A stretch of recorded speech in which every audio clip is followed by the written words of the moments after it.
On a quiet Thursday morning inside the grand library of Althorp House, Earl Charles Spencer turned a heavy brass key inside a mahogany box retrieved from a secure vault located beneath the actual foundation stones of the mansion. Inside lay a single sheet of light blue Kensington Palace stationery, dated August 10th, 1997, exactly 21 days before Princess Diana's tragic death in Paris. That single sheet of paper did not just expose a well-kept secret. It completely dismantled 30 years of carefully constructed palace propaganda regarding the true, complex relationship between Princess Diana and Princess Anne. Before we uncover the terrifying legal trap Diana exposed in this letter, if you value deep, unfiltered breakdowns of royal history, legal maneuverings, and palace intrigue, take a quick moment right now to hit that subscribe button and join us here at Crown Watch. We bring you the true stories behind the royal headlines every single day, so you never miss a beat. Now, let's unpack this historic revelation step by step. Charles Spencer did not simply stumble across this document and immediately call a press conference.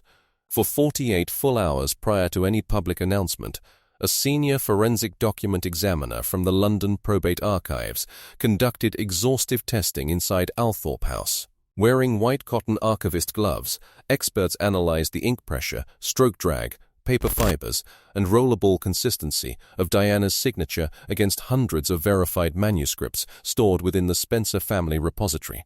The verdict returned that morning was ironclad, 100% authentic.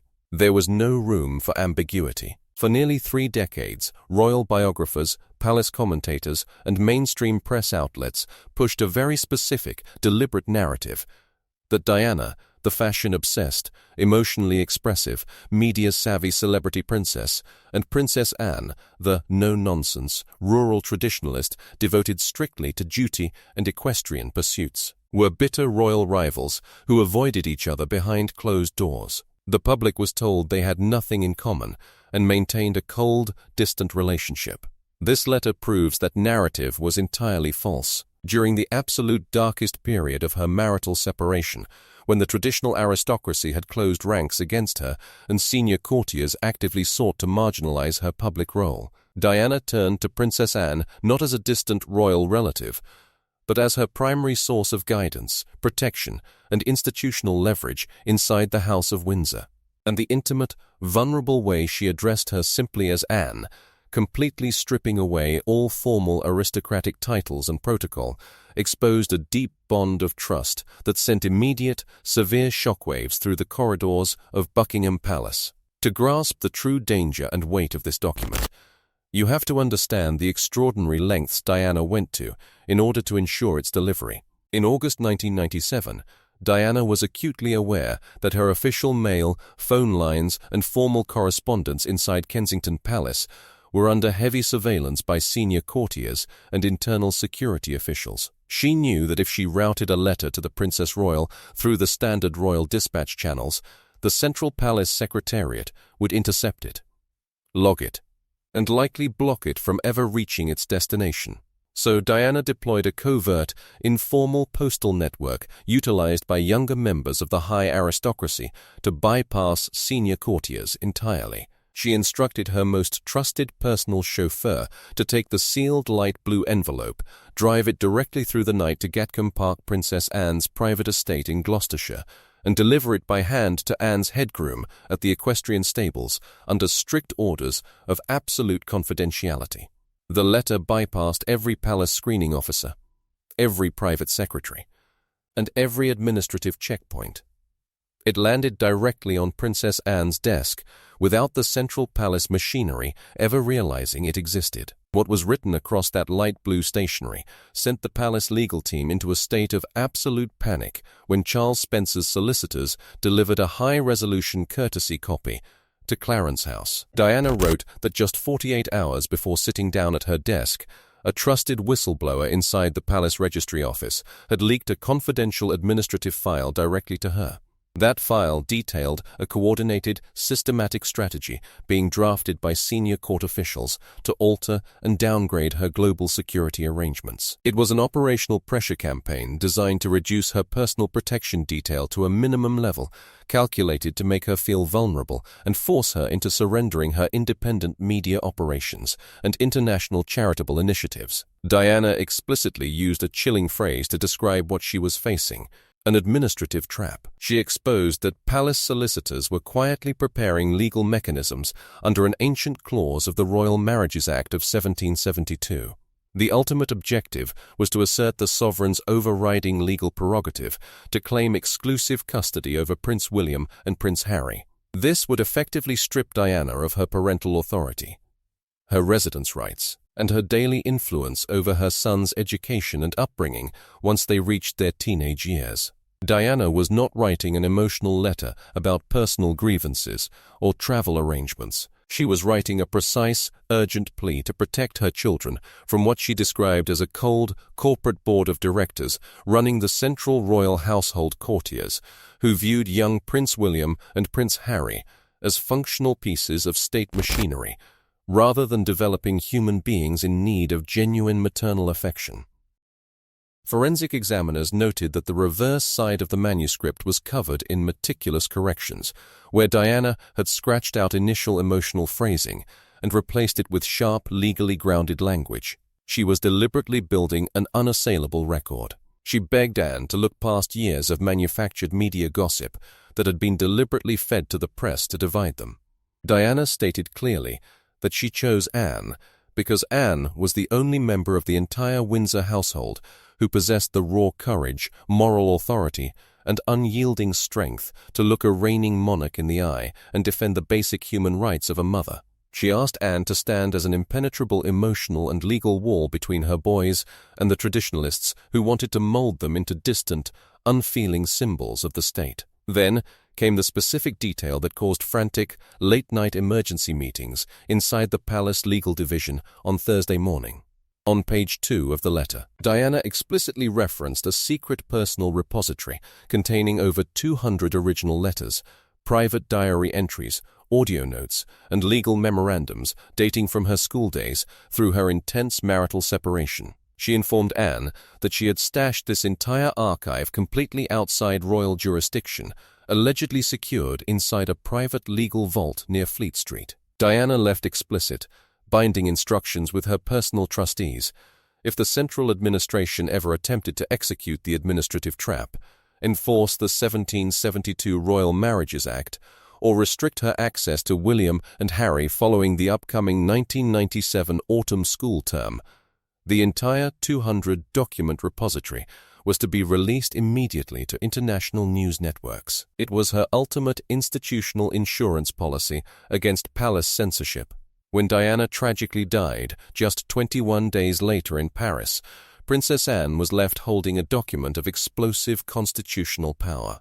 Rather than weaponizing the letter or leaking it to the press during the chaotic, media-frenzied late 1990s, Princess Anne took her hand-delivered duplicate copy and locked it inside a military-grade, fireproof combination safe bolted directly into the ancient stone wall of her private study at Gatcombe Park.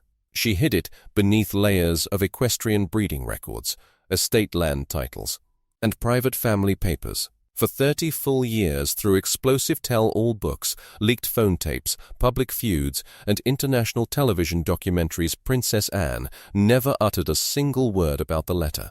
She recognized that releasing a document alleging an administrative conspiracy at the heart of the palace would have triggered a catastrophic constitutional crisis during a fragile transition era for the monarchy.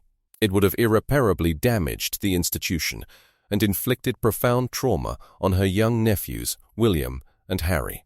So Anne chose to absorb the immense emotional burden in total isolation. Instead of fighting a public war against palace courtiers, Princess Anne quietly executed the exact protective role Diana had begged her to assume. Court circular records reveal that between 1997 and 2005, Anne systematically adjusted her official royal schedule to ensure she was consistently present at the Windsor estate during the young prince's academic breaks. She brought no camera crews, issued no press releases, and invited no royal correspondence. She simply drove her private car to the estate, spent countless hours walking with William and Harry through the quiet pathways of Windsor Great Park, and provided them with a grounded, stable, and fiercely protective environment completely insulated from palace politics. While tabloids painted her as a cold traditionalist, Anne was serving as the silent, unyielding guardian Diana had prayed for. The tension surrounding this hidden document reached a breaking point in 2026 when palace archivists initiated a comprehensive audit of all private royal correspondence files, demanding that sensitive historical papers stored at Gatcombe Park be transferred to the central repository at Windsor Castle under the 50-year privacy rule. Princess Anne shut the audit down instantly. She informed the central registry clerks that her private safe contained personal family inheritance documents strictly separate from the state's administrative workflow, and she flatly refused to hand over the combination or the keys. When palace solicitors analyzed the Royal Trust Acts, they had to deliver devastating news to the king's senior advisors. Because the letter was private family correspondence kept on private property, the Crown had zero statutory authority to confiscate it without launching a deeply damaging public court battle against the King's own sister. The coordination between Earl Charles Spencer and Princess Anne prior to Thursday's public announcement was executed with military precision. The Earl travelled to Gloucestershire by private car to hold a quiet, confidential briefing inside Anne's study at Gatcombe Park. He informed her that his legal team had forensic proof authenticating the original manuscript found in the Althorp Library, and that he believed the public record required full transparency to correct decades of false history. Princess Anne listened in complete silence, leaning against her roll-top desk, and then gave her quiet endorsement to proceed. She understood that with the Althorp manuscript verified by independent forensic experts, any further attempt to suppress the duplicate copy would look like a desperate palace cover-up.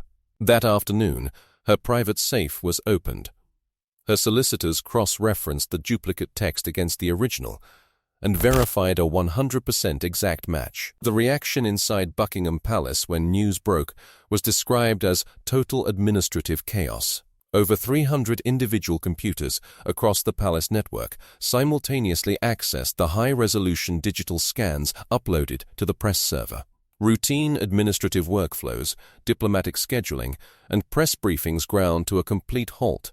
Senior media directors abandoned their morning schedules to gather around monitoring screens, watching live news broadcasts analyzing the phrase "administrative trap" written by Diana 33 years earlier. After decades of violently throwing his body across wooden stages, his bones began to give out. In the early 2000s, Tyler required severe foot surgery. The doctors handed him a plastic, legal bottle of opioid painkillers. After fighting for over a decade to escape the illegal cartels of heroin and cocaine, the heavily regulated healthcare system legally prescribed him the exact chemical compound that would destroy his mind all over again. The administrative tension within the Aerosmith camp violently returned. Insurance companies were panicking. Tour contracts worth millions of dollars were heavily scrutinized. Tyler fell off a stage in South Dakota, breaking his shoulder and requiring 20 stitches in his head. The tour was cancelled. The insurance claims skyrocketed. He was forced back into rehab in 2009. Then he fell in a hotel bathroom in Paraguay, smashing his face and losing his teeth. The PR machine immediately drafted statements claiming it was just food poisoning. But the corporate executives, the bandmates, and the fans all knew the terrifying truth. The demon of screaming was losing the war. By 2022, after another foot surgery and another brutal relapse into legal opioids, Tyler checked into rehab for the fourth time in 4 decades. He was 74 years old. His body was a tapestry of surgical scars, broken bones, and chemically altered receptors. But the ultimate irreversible tragedy was waiting for him on a stage in Long Island in September 2023. Aerosmith had launched their highly insured, heavily promoted Peace Out Farewell Tour. It was a massive corporate undertaking, designed to be the final multi-million-dollar lap of honor. But on the 4th night of the tour, without warning, the human anatomy finally refused to negotiate. Steven Tyler opened his mouth to hit a note he had hit 1,000 times before. But this time, his larynx didn't vibrate. It snapped. Medical documents later confirmed the chilling truth. This was not a temporary vocal strain. This was a brutal, structural laryngeal fracture. The cartilage in his throat, calcified and brittle from 75 years of aging, physically cracked under the immense, unnatural pressure of his legendary scream. For half a century, his vocal cords had endured a level of violent force that no human organ was ever biologically designed to withstand. The bill had finally come due, and his body permanently closed his account.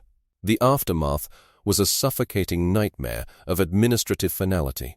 Behind closed doors, medical specialists, insurance adjusters, and legal teams reviewed the scans. The verdict was absolute. On August 2, 2024, Aerosmith published a statement that read like a corporate death sentence. A full recovery from the vocal injury is not possible. We have made the painful and difficult but necessary decision to retire from the touring stage. 54 years, 150 million records sold. And it all ended with a cold, legally vetted press release. Today, at 78 years old, Steven Tyler exists in a haunting liminal space. The lawsuits from the 1970s continue to grind through the California legal system, forcing his lawyers to defend the very memoir he wrote. The man who once drowned out his deepest insecurities with the loudest, most ferocious rock and roll on the planet is now physically forbidden from making a sound. The microphone still sits in the stand. The scarves still hang in the wind. But the stage is pitch black. The tragedy of Steven Tyler is not just that the music stopped. It is the haunting realization that the boy who was once expelled from high school, the boy who felt he belonged nowhere except under the blinding lights, is now finally forced to sit in complete, absolute silence with the very demons he spent 50 years trying to outscream.